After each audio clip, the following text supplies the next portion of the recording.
करीना बुआ का करता नहीं आप? करीना बुआ, प्लीज करीना बुआ, लीव मी। अरे ई का तरीका बा, ऐसे केहू के धक्का देवे लगा? क्या है? सृष्टि, सृष्टि अरोड़ा। सृष्टि? What?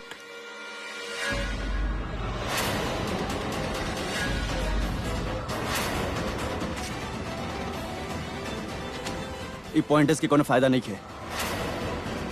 प्रीता अरोड़ा के करण लुथरा के जवाब चाहिए, मुंह तोड़ जवाब। करण सर प्लीज हम रिक्वेस्ट करल बानी, हमके जाने के बा कि हमारे दीजिए नोटिस भेजले बाड़ियों में लिखल का बा, हमके यो जाने के बा कि आप लोगन के का जवाब बा। ई बात के तोरा के पता कबो न चली, सो प्लीज निकल जा हमनी के घर से। नहीं के निकलब, तब तक नहीं निकलब जब तक पता नहीं के चल जाए कि हमारे दी का नोटिस भेजली बाड़ी और आप लोग का जवाब देने वाला बानी। बुआ, शट अप समीर, वो हमारी बात। Shut up. I can't believe दिस।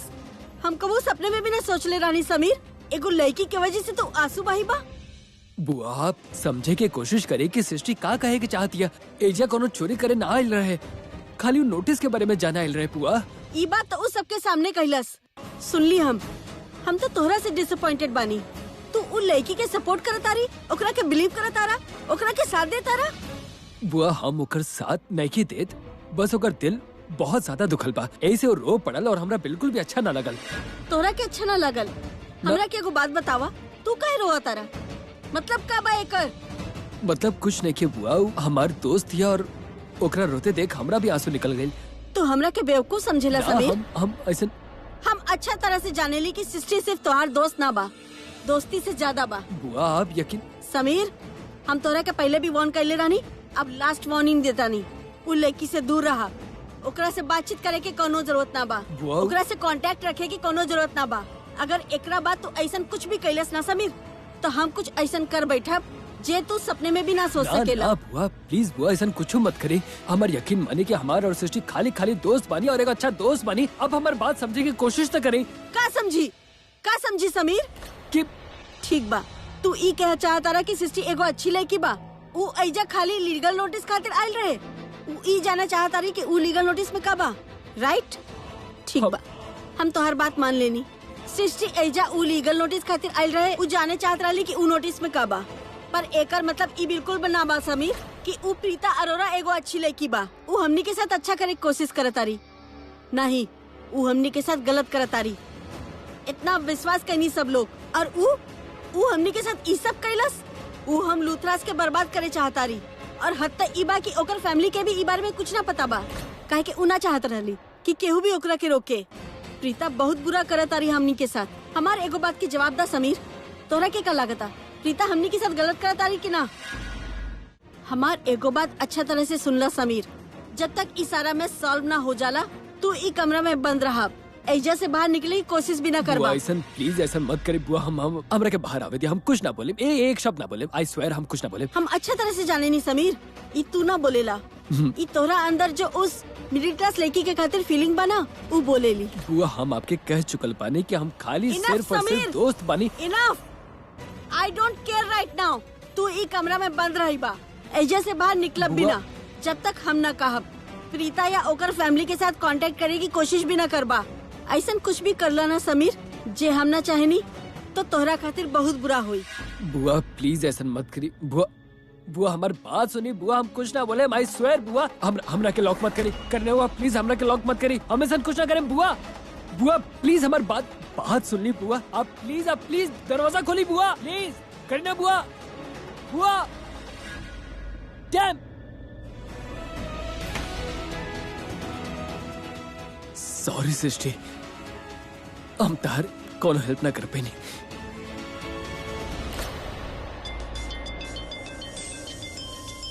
प्रीता पुत्र तोहर फोन बा। करीना जी का?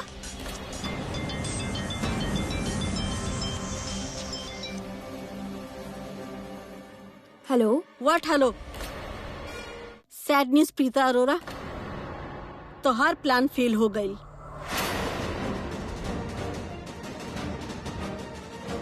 जी आप का कहत बानी? कौन सा प्लान? कैसन प्लान? तू अपन बहन के एजा भेजे रहलू ना जासूसी करे, का? तोहरा के का लागल प्रीता अरोरा? ओकरा के एजा देखकर हमने खुश होए? तू लोगन के हालचाल पूछब? Not really, you are sadly mistaken Preeta. तू हमरा के अच्छे से जाने लू। तोहार बहन के इतना बेइज्जती कैनी है ना हम कि ओकर रोअब बंदे नहीं के होत। इससे पहले कि हम पुलिस के फोन करी और तोहार बहन पे धोखाबाजी, ट्रेसपासिंग ऐसा कोनो भी इल्जाम लगा दी। ना ना, आप प्लीज ऐसा कुछ मत करी।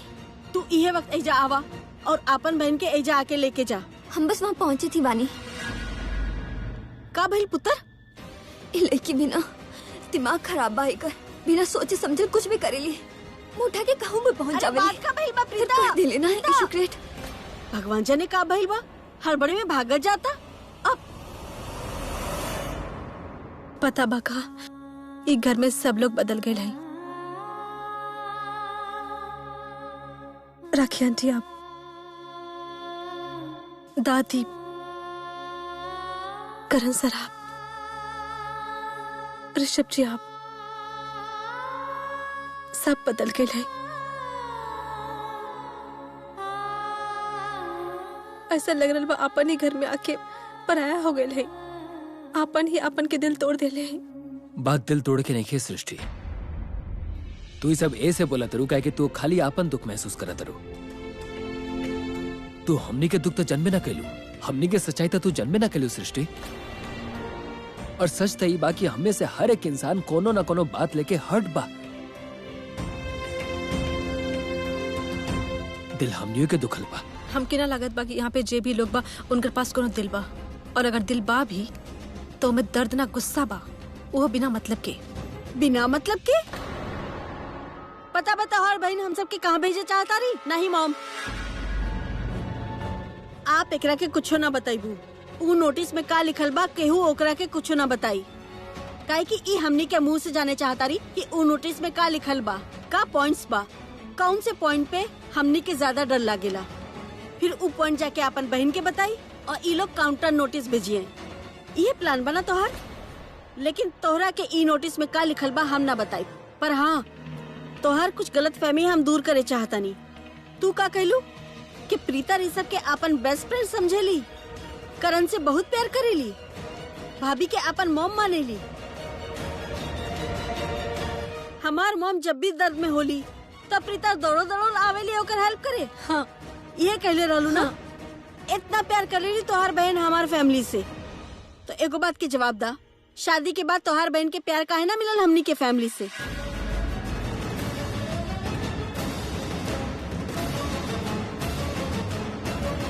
हमार फैमिली इतना बुरा ना बा कि केहू इंसान इतना प्यार करे इनकरा के, और ई लोग प्यार के जवाब प्यार से ना दे।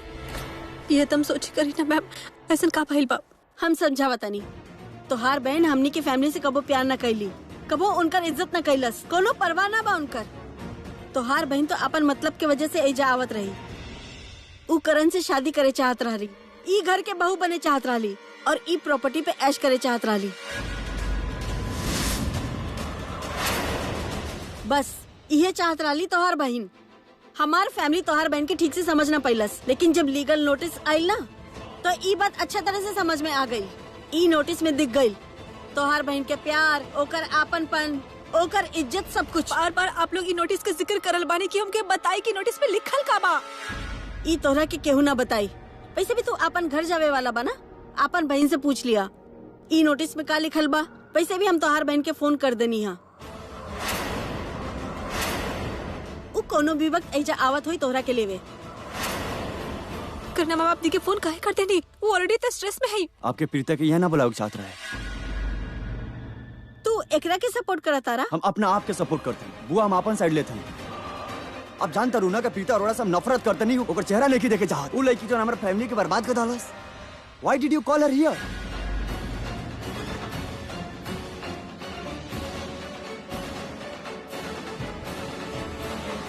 हम कभी उम्मीद भी ना कैले रहनी, कभी सोचले भी ना रहनी कि वो कुछ ऐसा कर सकेली। लेकिन हमरा के उम्मीद बा, और अब सोचे के भी जरूरत ना बा, काहे कि उ लड़की कुछ भी कर सकेली। अरे जे उ दिखेली और जे दिखावेली उ ऐसन बा ही ना। सुन ले तू। सृष्टि तारा पता बा, ये हमार परिवार है, जेकरा से हम बहुत प्यार करेनी, बावजूद एकर हम हर वक्त खाली प्रीता जी के साइड ले बानी। जब हमरा लगे वजह ना भी रहे ना, तब हम अपन फैमिली के गलत ठहरे नहीं। उनकरा से कहने की आपकी गलत फहमी भले हुई और हमेशा प्रीता जी के साइड लेनी। पर आज हम लोग के का बोली? आज तो हम लोग के ये भी नहीं की बोल सकता कि प्रीता जी सही बड़ी, आपकी गलत फहमी भले हुई।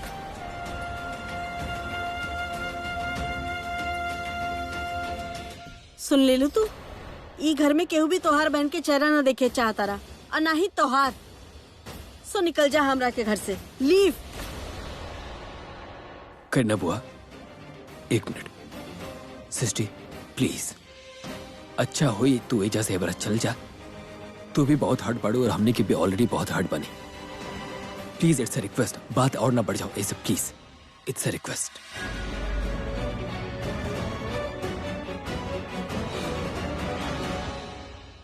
तू दोनों बहन कितना बेशरम बाड़ू। कितना बार प्रीता के ई घर से धक्का मार के निकलला सा। मना कैले रहनी ना तू दोनों के एजा आए से, फिर भी कोनो न कोनो बहाने से मुंह उठा के आ जाली।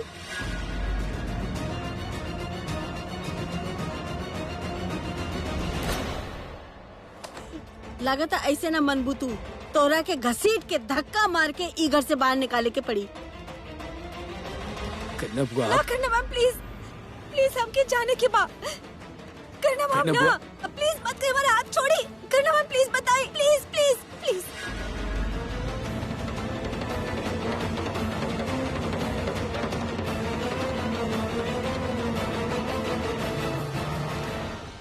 करना मैम छोड़ी, छोड़ी हमके। अब समझत काहे नहीं खेई? ये आप डिसाइड कर ले बानी कि जे चीज अपनी खातिर गलत बा, वो चीज आपकी खातिर आपके हिसाब से सही बा। अब तू हमरा के समझाइबू का सही बा का गलत? हाँ, हम समझाइब आपके। आप ना अपन पूरा परिवार के ब्रेन वॉश करके रख ले बानी। आप सबके दी और हमारे परिवार के खिलाफ भड़का रहल बानी, या यूं कहीं तक में आपकी कोनो गलती ही ना बा। सारा गलती उस शर्लिन के बाड़ी, वो असली गुनहगार बाड़ी। ओकर गेम आपके समझ में नहीं क्या रहल बा? वो लूथरा परिवार के बर्बाद करे खातिर आयल बाड़ी और हमनी के ना पता काहे। हमके सिर्फ इतना पता बा कि वो ओकर केहू से अफेयर चल बा। हाउ डे यू शर्लिन पे इल्जाम लगावे की हिम्मत कैसे कैलू तू? करना मैम हम आई जस्ट कांट बिलीव दिस। अपना आपके सही साबित ना कर पाइलू तो शर्लिन के गलत साबित करत आरू। करना मैम हम आई जस्ट कांट बिलीव यू गाइस। कौना हद तक गिर सकेलू तू लोग? हम शर्लिन के अच्छे से जाने नी। शर्लिन एगो बहुत अच्छी लड़की बा। चलो एक सेकंड के लिए तो हर बात मान ले ली कि शर्लिन अच्छी ना बा, गलत लड़की बाऊ।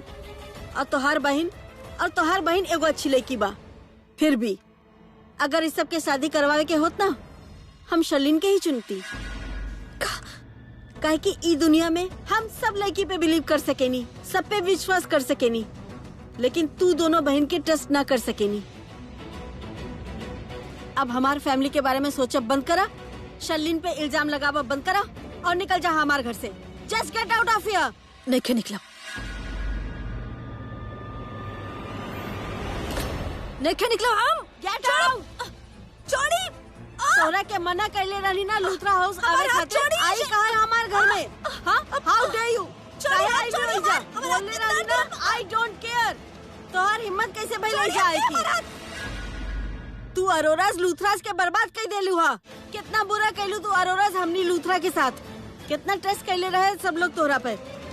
हमार मॉम, हमार भाई, हमार भाभी, तू दोनों के अपन बेटी मानत रहनी। कितना विश्वास करत रहनी तू दोनों पे, और तू दोनों का कैलू? विश्वासघात कैलू हमनी के साथ। थैंक गॉड हमार फैमिली के तू लोगन के सच्चाई पता चल गई।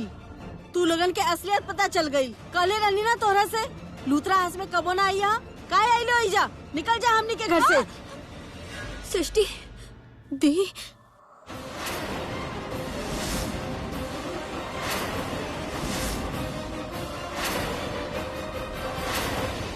बहुत अच्छा भइल तू हो आ गईलू। तू भेजले रहलू ना आपनी बहन के ऐजा ड्रामा करे। का भइल बा सृष्टि? का बात भइल बा? बता। ओ जैसा बेचारी के कुछ पता ही ना बा। तोरा के अच्छा तरह से पता बा कि ऐजा का होत रहे। करीना जी, हमरा के वाकई ना पता बा कि यहाँ पे का भइल रहे। सृष्टि हम तोरा से पूछत बानी ना, बतावा का भइल बा? रियली तोरा के कुछ ना पता बा? तुहे भेजले रहलू ना आपनी बहन के ऐजा ड्रामा करे खातिर। एक्चुअली अगर तू ना भेजलू तो तोहारू मिडिल क्लास माँ भेजले रहली ऐसा आके नया ड्रामा क्रिएट करे खातिर। करीना जी, हम हमार माँ के खिलाफ एक लफ्ज ना सुनब। काहे का करबू तू? ई सब कुछ तोहार ओ मिडिल क्लास माँ ही प्लान कैले था ना? करीना जी, का करीना जी, सच कहता नहीं हम, है ना? तोहार माँ ये चाहता रही ना कि तू दोनों बेटी पता न कोना बहाने से हमेशा लूथरा हाउस में पड़ल रहा। छी, ई बार तो हद कर देलस तोहार माँ। इतना चीप डाउन मार्केट साड़ी पहना के बेच देलस अपन बेटी के लूथरा हाउस में। शर्म भी ना आइल। आई एम श्योर ई साड़ी ऊ कुमकुम भाग्य हॉल में कोनो चीप से फंक्शन भइल होई ना, ओइजा चुराइस हुई, सृष्टि के पहना देलस और बेच देला इजा। करीना मैम, आप कुछ ज्यादा बोल रहे बानी। सृष्टि चुप हो जा। इनका मुंह लगे के जरूरत ना बा, तोड़ के कुछ कहे के जरूरत ना बा। चला चला जवानी। हाँ, काहे कहबू कुछ अब? तोहार प्लान जे फेल हो गई। तोहार माम जो इतना कमाल के प्लान बनौले रहल कि अपन दोनों बेटी के लूथरा हाउस बेच दे ओइजा के लइकन के फसावे खातिर, पर हाउ सैड, हमार दोनों बच्चे तो फसले ना। अब का करी तोहार माम? तू दोनों बेटी की सजा के कोनो और के घर में भेजी। करीना मैम, आप अपन हाथ से बाहर जा रहे बानी। हाउ रहेगा डेयर यू, सृष्टि। और दूर हटा हमरा से। हाउ डेयर यू सृष्टि। पागल हो गई बाड़ू।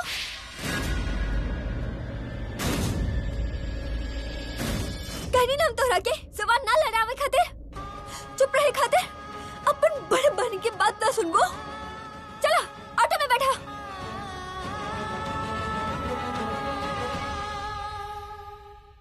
बहुत अच्छा कहलू तू, कमाल के थप्पड़ मल्लू हा। ई थप्पड़ बहुत पहले मारे के चाहत रहे ओकरा के। ये थप्पड़ हम अपन बहन के गलत बोले खातिर ना, गलत सुने खातिर मार ले हैं। बस करीना जी, बहुत हो गई, बहुत सुन लेनी हम आपके, और आप हमरा के बहुत कुछ कह देनी। अब हमार फैमिली, हमार बहन, हमार माँ, केहू के भी बारे में एक शब्द भी गलत ना सुनब, और हमार माँ के बारे में तो बिल्कुल भी ना। ना सुनबू, कुछ करबू। हम अच्छा तरह से जाने नहीं प्रीता अरोरा तू का करे चाहता रू, लेकिन एगो बात कान खोल के सुन ला, जवाब दे हमरा के बहुत अच्छे से आवेला। Remember that.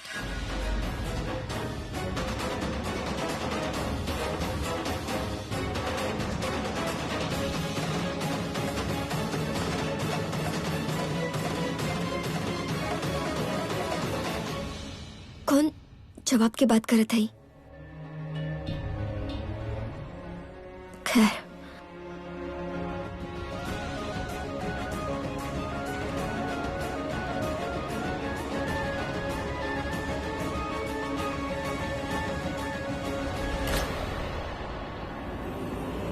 चलिए भैया।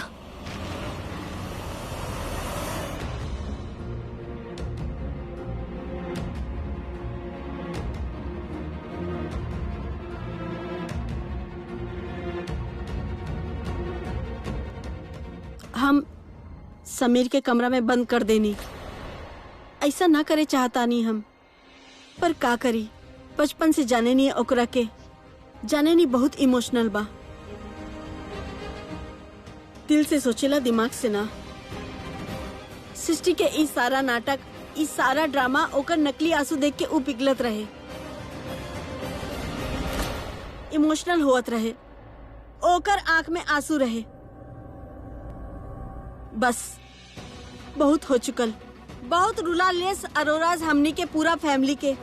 अब और ना, आज सृष्टि आ गई ऐजा ई नया ड्रामा करे। कब से कहत रानी के ऐजा से चल जा, हमार बातें ना मानत रहे, मजबूरन हमरा के ओकरा के घसीट के ई घर से बाहर निकाले के पड़ल। करीना बेटा, तू जे कैलस ना बिल्कुल सही कैलस। थैंक यू सो मच मॉम, आप हमरा के सही समझली। एक तो पहले से ही ई करण और प्रीता के शादी के ड्रामा, फिर ई लीगल नोटिस, करण के एगो स्टूपिड गलती के वजह से कितना बड़ा सजा मिला था हम सबके। तोहरा के का लागत करण, धोखा से प्रीता से शादी करके तो ओकरा के और ओकर फैमिली की तकलीफ पहुंचावता, ओकरा से बदला लेवता?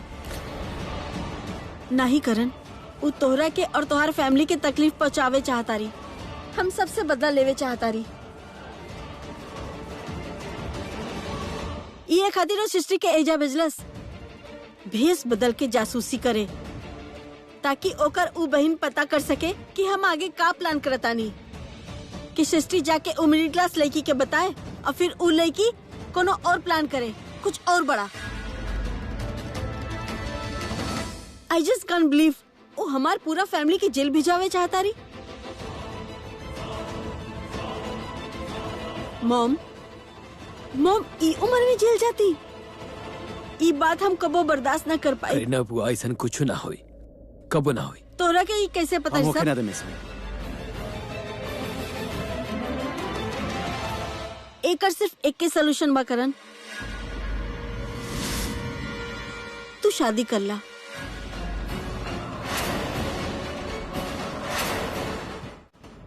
बुआ सॉल्यूशन हम ढूंढ लेम, थैंक यू। और कोनो सोल्यूशन ना बा करन।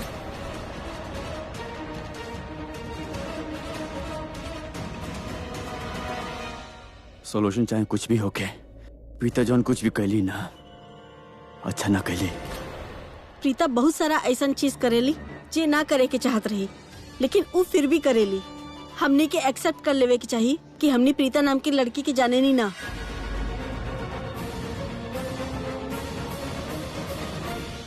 हम सबके लागत रहे कि प्रीता एगो बहुत ही सेंसिबल, बहुत ही अच्छा और बहुत ही समझदार लड़की बा, लेकिन ऐसा बाहे ना जैसन हमने की लागत रहे। अरे वो खुद गलत रहे, लेकिन वो हर वक्त ये प्रूफ करे की कोशिश करत रही कि हम गलत बानी। वो कुछ ऐसा करत रहे कि जैसे लागे कि हम आपकी दुश्मन बानी, आप लोगों के बारे में बुरा सोचता नहीं। ऋषभ जी के बारे में बुरा सोचता नहीं। आज बात चलल बा तो आप लोग हमरा के बता दी कि आज तक हम कुछ भी ऐसा कहीं नहीं, हाँ जैसे आप लोगन के लगे कि हम आप लोगन खातिर गलत सोचता नहीं, आप लोगन के दुख पहुंचावे की कोशिश करता नहीं। नहीं ना, काहे कि हम आप लोगन से बहुत प्यार करे नहीं। आप लोग हमारी फैमिली बानी, हम आप लोगन के बारे में बुरा सोचे ना सके नहीं। वो तो प्रीता रहे जे हमरा के आप लोगन के दुश्मन बनावत रहे। करण, तू प्रीता के डिवोर्स काहे ना दे देता रहा?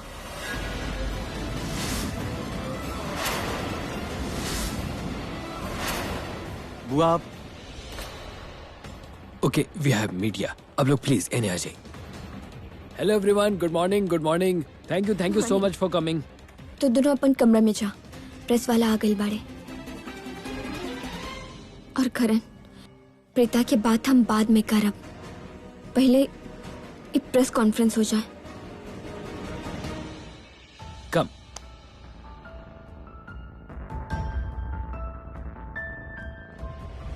You are emotional fools. अगर तू लगन के लगा था कि ड्रामा खत्म हो गई बा, देन यू रॉन्ग। असली ड्रामा तो अब शुरू हुई। सृष्टि, बीजी आप थक गए हैं, बैठी, हम दोनों बच्चा के बुला के लावत हैं, बैठी। थक तो गई नहीं। हाँ। हे भगवान। सृष्टि, सृष्टि, प्रीता, पता ना कहाँ चल गई दोनों ना, कहाँ पे तब जानकी प्रीता सृष्टि कहाँ बाड़ी? और फोन आयल रहे, हड़बड़ी में चल गई नहीं, बतैलस ना। हड़बड़ी में कहीं दोनों लूथरा हाउस तो ना चल गई नहीं? ना भेजी वो दोनों लूथरा हाउस देखे जाइए। अब हमके का लागत बाकी सृष्टि बाड़ी ना, वो जरूर कोनो गड़बड़ कैले हुई और फिर फोन कर देले हुई प्रीता का बचावे खातिर चल गई हुई। आपके तो पता ही बना दोनों बहनों में कितना प्यार बा, बस यही बात हुई।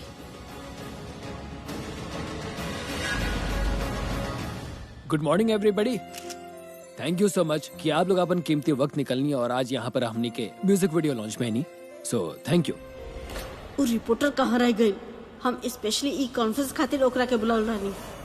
You may ask your questions. सबसे पहले तो आपके super duper congratulations mister Rishabh कि आप एगो famous Canadian rapper king Laser के लावे में कामयाब हो गई बनी। या थैंक यू सो मच फॉर योर विशेस। हमने के बहुत सारा डिफिकल्टीज आयल उनकरा के जली आवे में, लेकिन आखिरकार हाँ कर देले। इनफैक्ट हमने के बहुत खुश बाने कि वो अपन म्यूजिक वीडियो हमने के साथे बनावे वाला पड़े और वी आर रियली लुकिंग फॉरवर्ड टू। ये एल्बम कब रिलीज करे के प्लान बाप के? हमने के इनफैक्ट बहुत जल्दी शूटिंग प्लान करत तनी और जैसे शूटिंग कंप्लीट हो जाए आप लोग के सामने होकर रिलीज डेट भी आ जाए। कॉन्फ्रेंस खत्म होने के बाद आएगा और reporter. I will just check कहाँ रह गई। Anyone else has a question?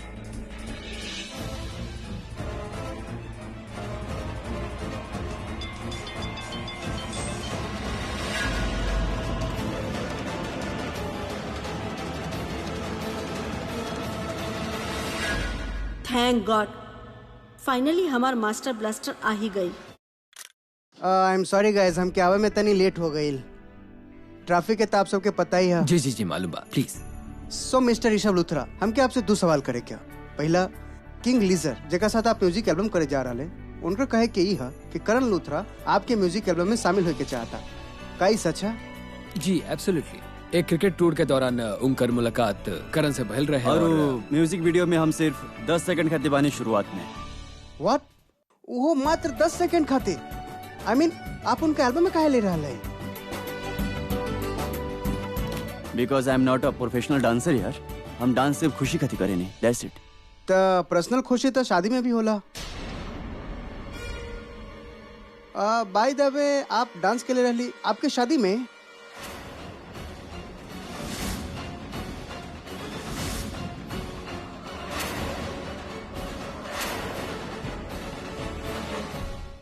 What?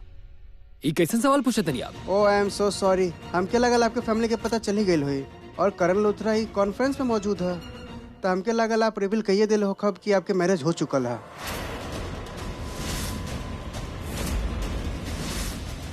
वरना आप मीडिया वाला के यहाँ काहे बुलाई थी? आपसे क्या लगा हमारी शादी हो गई बा? हाँ, क्या बोला आपसे? मिस्टर करण लूथरा, का आपकी शादी हो चुकल बा? Shut up. हम एक मिनट, आप हम mister Karan, you are the most eligible bachelor in the town और सब लोग आपके शादी खातिर बहुत ज्यादा एक्साइटेड रहे। So who is the Lucky girl जेकरा साथ आपके शादी भइल बा? झूठ बोला तानी आप, झूठ बाई सब कुछ। करण की शादी केहू से भी ना भइल। ये बात के बतावेला आप लोगन के? आई होप तुम्हारा स्पाइसी न्यूज दमदार हो। तुम्हारे स्पाइसी न्यूज के खातिर हम ऑफिस छोड़ के आ रहा है, वरना इंटरव्यू खातिर तो तुम्हारे घर पे ही आवे के रहे। अरे ऐसा न्यूज बा कि तू सुन के शॉक्ड हो जाइबा। एगो ऐसा सीक्रेट जो सिर्फ लूथरा परिवार के बीच में बा, अब तक बाहर ना आइल बा। करण लूथरा शादी कर लेला सा। का? Are you serious? Of course I am serious. ई सवाल तू करण लूथरा से प्रेस कॉन्फ्रेंस में पूछ लिया और ई न्यूज अपन पेपर में छाप दिया। अरे स्टार रिपोर्टर बन जाइबा, एक्सक्लूसिव न्यूज छापे वाला। के हाउ लड़की? सारा सवाल हमरा से ही पूछबा या खुद भी कुछ काम करबा? ओके ओके ठीक है, हम आ रहा है। के बतौला से आपके ये सब?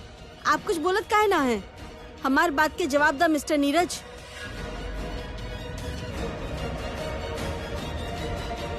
सूत्र हमारे में कुछ गुप्त सूत्र होला जो हमके खबर दिला, मगर हम सूत्र के नाम न बता सकेला। मिस्टर करण, आपकी अरेंज मैरिज भइल रहे या love marriage? Shut up. Mrs Rakhi Luthra, अपन बहू के बारे में तनी बताई। Stop it. समझ में नहीं क्या होता आप लोग के कि ये बारे में बात ना हुई। ये प्रेस कॉन्फ्रेंस ऋषभ खातिर रखल गई बा, हमारा शादी के बारे में ना। तो ये बारे में कोनो क्वेश्चन ना हुई, कोनो आंसर ना हुई। अगर शादी भइल होते तो आपके पता होते, लेकिन शादी भइल ना बा। बिना आग के धुआं ना निकलेला। मिसेस राखी लूथरा, आप चुप काहे बानी? बताई हमनी के बा आपके बहू?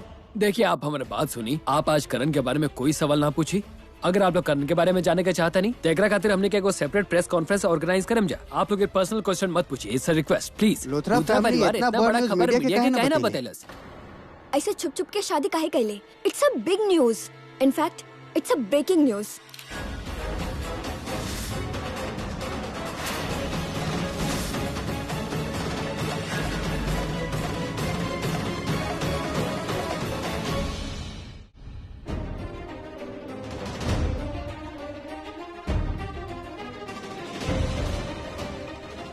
माहिरा, हमरा के तोरा से बात करे के बा। बेटा, हम जाना तानी कि तू करण से प्यार करेनी, उसे शादी करे चाहता नहीं। हम तोरा से ई पूछे चाहता नहीं कि शादी के बाद उ प्रीता की वजह से बहुत सारा कॉम्प्लिकेशन आई, बहुत सारा इशू हुई। तो उ कॉम्प्लिकेशन और इशू के फेस करे खातिर तैयार बाड़ू? करण के साथ देवे खातिर तैयार बड़ू? 100% आंटी। जोन कुछ भी कॉम्प्लिकेशन, जो भी प्रॉब्लम हुई, I will face everything. Mama आप कैसन बात कर रही Kritika, you please stay out of this. Thank you so much Mahira, हम ये सुने चाहता रहनी। चला हमरा साथ।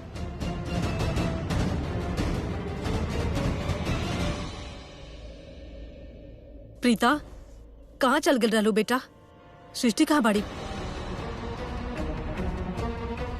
प्रीता, तो बता के काहे ना गईलू? तोहर जाते ही तोहर माँ आ गई और हमरा से पूछल लगी कि प्रीता कहाँ बा, प्रीता कहाँ बा। अब बतावा कहाँ गईल रहलू? बेटा अब बतावत काहे नहीं की कहाँ गईल रहलू? और सृष्टि कहाँ बा?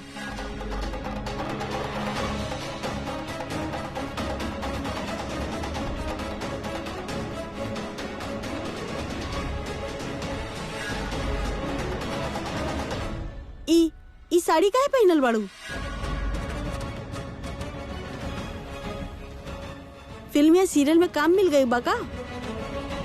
हाँ, कहाँ रहलू तू? कहाँ जात बाड़ू? सब पूछत है ना, तब बता कहाँ गई रहलू? बतावा इनका के, बतावत काहे नहीं खू? तो प्रीता कैसन काहे देख रहल बाड़ू? बतावा तो सही, कहाँ गल रहलू? माँ दी हमके थप्पड़ मार ली बहुत जोर से। सिर्फ यही बतेबू कि थप्पड़ मार ले, इना बतेबू कि काहे मार ले? बता रहल बाड़ी ना काहे मारस? काहे किया बड़ा है, हम छोट है, यही खातिर। ना, बात घुमावे की कोशिश मत करा। सबके साफ साफ बतावा कि हम तोहरा के थप्पड़ काहे मारनी। बताइबू? दी के हमके थप्पड़ नहीं के मारे के चाहिए रहे। इनफैक्ट उनका हमारे साथ देवे के चाहिए रहे। वो करना मैम,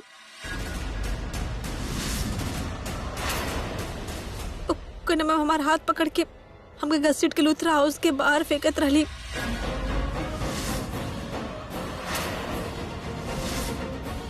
तो इनकर करना मैम से फाइट करे के चाहिए रहे ना, इनका उनकर हाथ मारने के चाहिए रहे, लेकिन इतना हमके मार देली।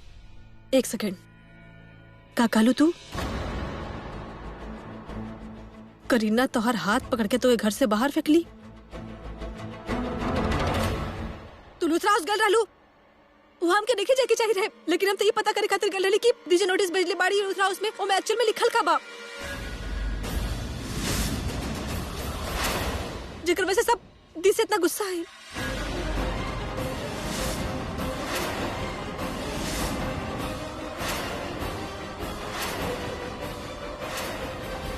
प्रीता, तू को नोटिस भेजले बाड़ू, वहां पर का लिखल का बा नोटिस में?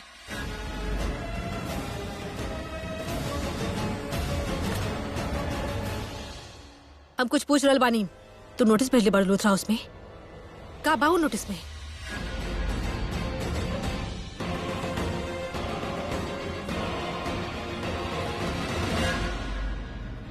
सो प्लीज टेल, के बाड़ियो मिस्ट्री गर्ल? आप लोगों के बात समझ में नहीं आवत?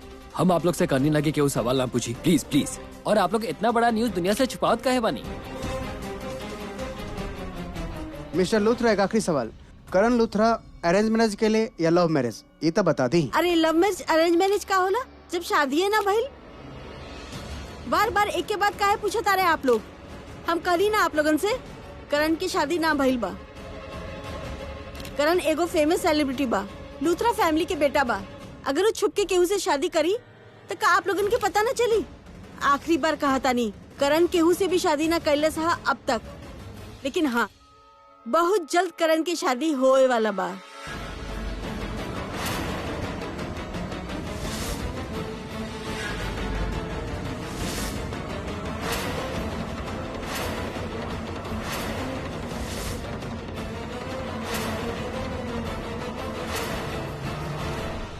आखिर के बाऊ लड़की का नाम बाऊ कर हमारा के बताई? हाँ हाँ बताइए, हमने क्या, कौन है वो लड़की?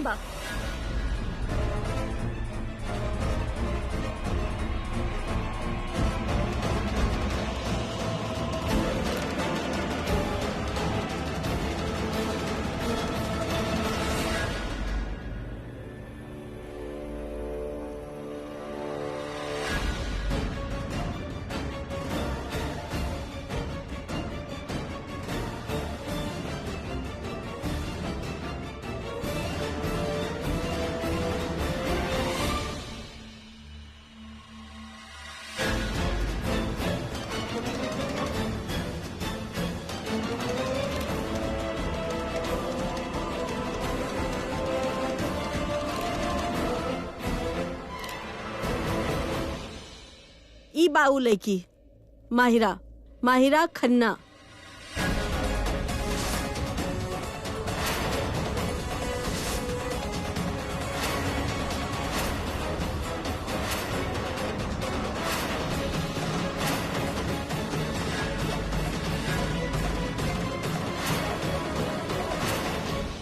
एक्चुअली ई अनाउंसमेंट हम ऋषभ के म्यूजिक एल्बम के लॉन्च पे करे वाले रानी, पर आप लोग हमनी के मजबूर कर देनी, ये खातिर ई अनाउंसमेंट हम आज कर देनी।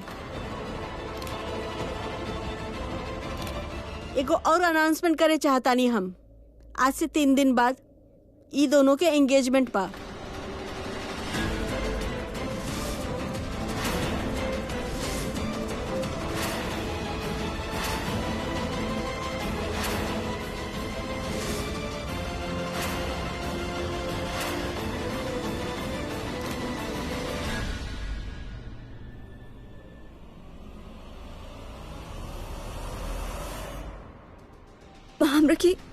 हमरा के ना पता कौन नोटिस के बात होत बा।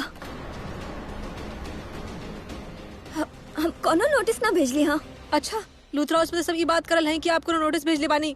वो लोग तो लॉयर भी बना ले माँ ना। वो तो हमके भी लागल कि दीदी के मूव ऑन होए के बाद एक खातिर डिवोर्स नोटिस भेजले हुई, ऐसा कुछ नोटिस भेजले हुई। लेकिन इनफैक्ट हम आपकी ये पूछे खातिर आपके रूम में भी आयल रही, लेकिन आप इतना गुस्सा में रहने दी और हमके लागल कि हमके आप उल्टा ना डांट दी। एक खातिर में हमके हिम्मत ना भइल आपसे पूछे खातिर। I am so sorry mama. हमें पता लगावे खातिर लूथरा हाउस ऐसे भेज बदल के गेल। आई एम सॉरी मम्मा। आई एम सॉरी ताती। लेकिन हम कोनो नोटिस भेजनी ही ना। हम सच में ना जान बानी माँ, पता ना। तू कोनो नोटिस ना भेजले पाड़ू तो कि ई भी ना पता कि नोटिस में का लिखल बा, तो हम कहीं ना कहीं फोन करके पूछ लेते हैं। वो हमके बता दे कि नोटिस में लिखल का बा, फोन का बा। ना माँ ना, आप प्लीज करीना आंटी के फोन मत करी। आपके पता बनाओ कैसे बात करत बिया। आप उनका से प्यार से पूछे था, वो आगे से पता ना कैसे जवाब दी। आपके बात के कहा मतलब निकालिए, कुछ पता ना कहीं कुछ उल्टा सीधा ना बोल दी। हम ना चाहता नहीं मॉम, प्लीज आप करीना आंटी से बात मत करी।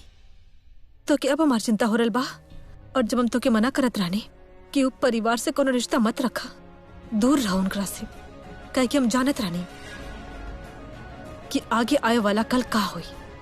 ये आज जौन कुछ हो रहा बा ना, ये सब ना हुई अगर तू उन लोगों से रिश्ता तोड़ देता। अरे सरला जी, हो गई सो हो गई। तू का पुराना बात पकड़ के बैठ जालू और हर बात खातिर तू एकरा पर का इल्जाम लगावेलू। जे कुछ भी भइल वो जानबूझ के तो ना करस। और फिर तू और हमनी सब शादी के मान ले रानी हम ना। शादी की बात नहीं कर रहल बानी। हम एक बात करल बानी कि हम एक मना कर लेनी। वो परिवार के साथ इतना मत घुमा, ना ही परिवार के पास रहती, ना ही उनका दिल के करीब हुई, ना ही शर्लिन से उनका बचावे खातिर अपन जान तक अपन जोखिम में डालती। अगर तू सब कुछ ना करित ना, तो आज हमने की सब दिन देखे के नहीं पड़त। हम देखा था नहीं सल्ला, आजकल ना तू हमार पोतियन पे ज्यादा गुस्सा होए लागल बा। हर बात में उनके ही कहली कि उनकर कसूर बा। ये सब हम बर्दाश्त न कर सके। हमार गला जान के जरा पानी दा। हाँ भाई लेके आवत नहीं। हर बात में वह पुरानी बात लेके बैठ जाले। जान की जल्दी तो पानी बीजी के।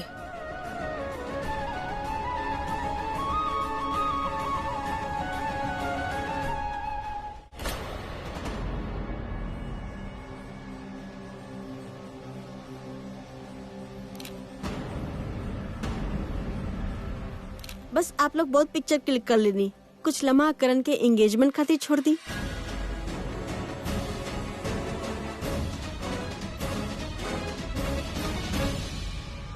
आई थिंक आप लोग के आपके सवाल के जवाब मिल चुकल पा, या फिर वो म्यूजिक वीडियो हो गया या करण के लाइफ मिल गल बना।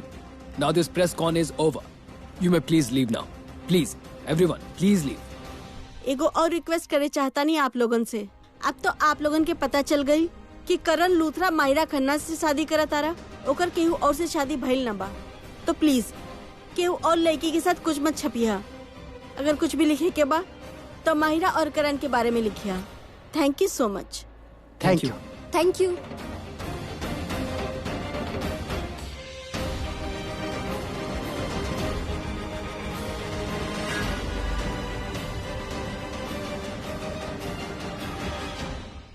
करण हमारी बात सुना।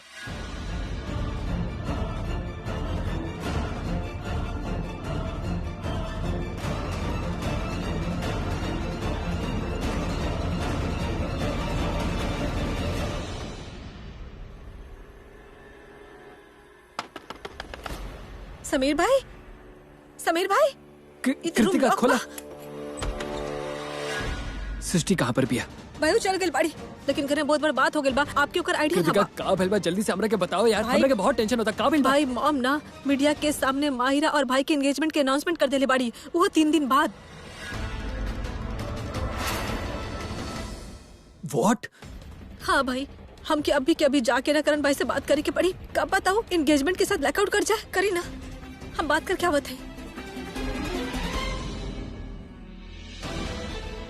ये का हो गई? ऐसा कैसे हो सका था यार? ना, ऐसा नहीं हो सकत, ऐसा नहीं हो सकत। करीना, ई का कहलू तू? और का करती मॉम? आप देखनी ना कि मीडिया कितना सवाल पूछत रहे, उनके चुप करवाब जरूरी रहे। करीना बुआ, आई अंडरस्टैंड, आप जी कहनी अच्छा कहनी, लेकिन आप ना जाने नी। इनफैक्ट हमनी में से कोई हो न जानेला कि आप जो डिसीजन ले ले बानी ओकरा बाद करण का कहीं कैसे रिएक्ट करी। ई बहुत रिस्की डिसीजन बा, लेकिन आप जी कहनी परिवार के इज्जत बचावे खातिर कहनी। थैंक यू सो मच फॉर अंडरस्टैंडिंग मी शर्लिन।